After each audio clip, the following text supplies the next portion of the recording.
Ayun no, makapag-vlog na lang nga lang ulit. So, kumusta kayo dyan? So, ito tayo nagbabalik. So, kung natatandaan nyo, hindi ko yata na video na nag-feathering tayo. So, that was 3 weeks ago. And then, ayan. Tinry ko kung kaya nila after 3 weeks. And so far, ayan, lumilipad na sila ulit. Pero medyo kinakabahan tayo kasi syempre parang medyo mabibigat pa katawan nila ulit. Pero unti-untiin natin sila every single day para manumbalik yung lakas nila. And then meron tayong isa dito na sobrang bigat ng katawan niya. So hindi pa rin siya pumapasok, inobserbahan natin siya. Baka mayari pa tayo, sayang naman yung paghihintay natin. And then dito naman ito yung grizzle na inirigalo natin dun sa kaibigan natin. Kaso isinoli niya sa ibang tao. Good thing, mahilig magpawala yun. So umuwi dito. Kahit hindi siya lumilipad pa dito. Okay? So ayan na siya.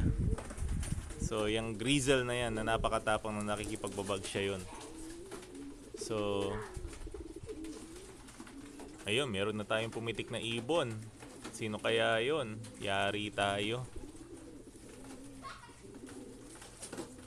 So yung mga iba na hindi pa ganun kahaba ang pakpak, ayan, pero I think nagpapalakas lang sila. Itong ang dalawa na to, ibawalin natin at nagbababag. Huwag kayo nag-aaway, masama nag-aaway.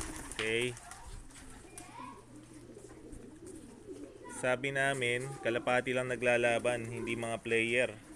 Ginawa nyo namang literal. Okay? So, ayan sila. Tapos yung parrot natin dito nawawala, pati kulungan. Hindi ko alam.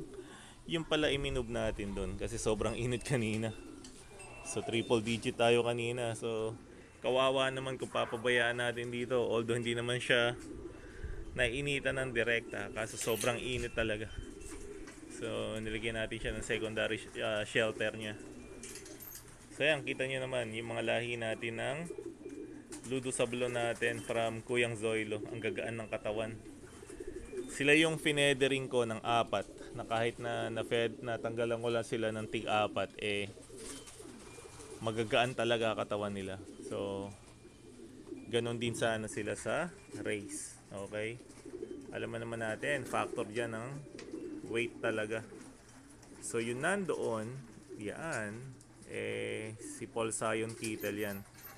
So sa lahat ng finedering natin, siya pinakamabigat ng katawan. Siguro sobrang taba nito.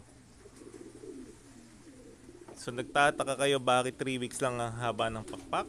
Hindi ko alam, pero ito lang ang ginawa ko. May ligo sila every single week. Twice ko sila pinapakain at binobomba ko sila ng vitamins at probiotics. So nadadapa pa siya, ganun kabigat yung katawan niya. So although mahaba na agad ang pakpak nila, itong darating na week na to, ito yung pang 4th week nila. So literal nasa 3 weeks pa lang tayo. So ngayon is Sunday, tomorrow is Monday. So ayan. Excited sila magliparan. So hinahayaan ko, hindi ko na rin sila binugaw kasi tsak mabibigat pa katawan yan. Ikaw ba naman mabartulina ng 3 weeks? Kita mo nga itong dalawa na to. Oh. Sabi na bawal mag-away eh. Pati kayo nakikiaway eh. Tama na yung away. Enjoy nyo lang yung hobby. Kayo din, enjoy nyo lang pagiging kalapati nyo. Nang ano kayo dumadagdag pa kayo. So nakikita nyo yung mga white na yan. Ano yan, yung ano ba tawag dyan? Basta yun yung mabango na pantanggal ng amoy. Although wala namang amoy dito.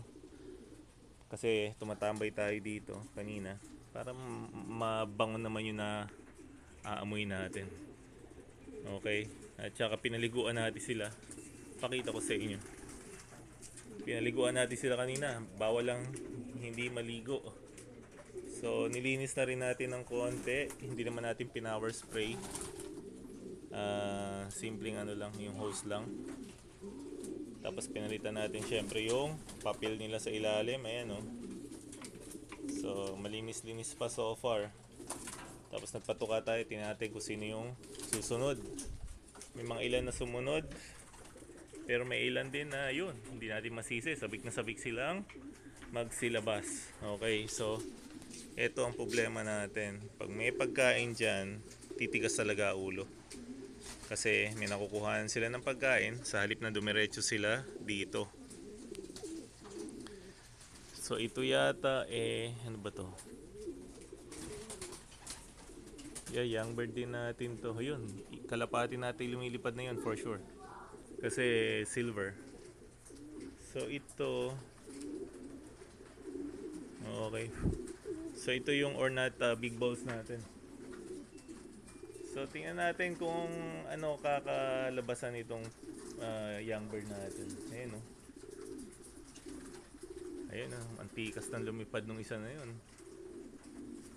Grabe, 3 weeks lang. So basta palang ibon, pinakakain man ng pinakakain ng masustansyang pagkain at saka vitamins, ang bilis humaba ng pakpak nila. Okay, yan napansin natin. Pero hindi lahat applicable. Why? Pag meron kang nabunot na mura, sila yung late na tutubo. Kasi may nabunot tayo na luma na mura pa yung pakpak, hindi natin double check. Kasi nagmamadali tayo. So, yun naman ang epekto. Other than that, pagka twice kayo nag-feed ng ibon and then loaded ng vitamins, tsaka meron din silang grits, talaga lahat nandyan, and then bigo. So tapos sinabay ko na rin, ilaw tayo, pero ang ilaw natin ginamit is yung mga solar lang natin na ilaw. Still nagwo-work, nag-body molt sila. So malapit na sila mag totally na magbihes. Then yung iba nakikita ko nagkakaroon na ng kulay sa dibdib, like yung isa na yan, no? Oh, yan, no? Lumilitaw na yung kulay niya. So siya yung pinakamabigat sa batch nila. Okay? So hinihintay lang natin 'tong mga pasaway natin at baka madisgrasya pa tayo ng hawk at falcon kasi mabibigat pa talaga katawan nila. So hindi ko masisi dahil nga twice tayo nagpapakain. So after lang nitong week na to, back to normal na sila. And then yung mga binakunahan natin ng bulutong ng mga ibon, yung iba nagkaroon kasi yung pala sign nun para effective talaga, na ibig sabihin tumalab yung bakuna. Nagkakaroon sila ng tatawag na scab yata ang tawag doon kung di ako nagkakamali. So yung iba naman na nagkaroon is isa, dalawa lang, and then after 2 weeks kusang nalalaglag. So hindi mo na kailangang paduguin pa, i-cut pa or what. So makikinis sila, hindi ka mukha nung pag wala kang vaccine, talaga nagpapatong-patong ang bulutong. So far ganito ang kinalabasan. So meron tayong isang bagong tinuturuan, ayun, yun yung nagkabulutong. So hindi ko siya finedering, so hinayaan ko lang siya. Pero na-viewing naman natin siya ng parang 2 days. So ayan, marunong na. So malakas ang loob natin ng 1 day viewing, 2 days viewing. Kasi nga, marami naman siyang pwedeng gayahin. So ito yung first time niyang lilipad. Pag na-survive niya to, it's good na. Kahit na abutin pa yan ng bukas sa susunod na araw. Okay? So ganyan lang sila. So hindi tayo kinakabahan. Ito naman yung legendary natin na sablon. And then may na-acquire tayo na sablon from JMC Loft, which is McLaughlin din. So loaded tayo ng mga McLoft na ibon. Dito lang sa loft natin yan syempre. So yan yung mga ginagamit natin dito. So shout out kay Kuya Jay Cholani, napakabait talaga ng ating kaibigan na yan. So happy lang. So next time dito naman tayo, malungkot yung ating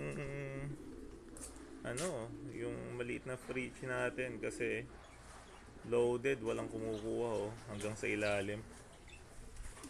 So paano pa guys, hantayin ko na lang to magsibaba. Update ko kayo next time. At for sure next week makikita nyo na to, magro-road show na to. Okay, Alam niyo na sinasabi ko. So habulin natin si Top Gun at masyado ng malayo. So bigyan lang niya ako ng 1 week. Basta magaan na katawan nito, 1 week bibirahin na natin sila. Okay? So paano pa? Rock-rocka na.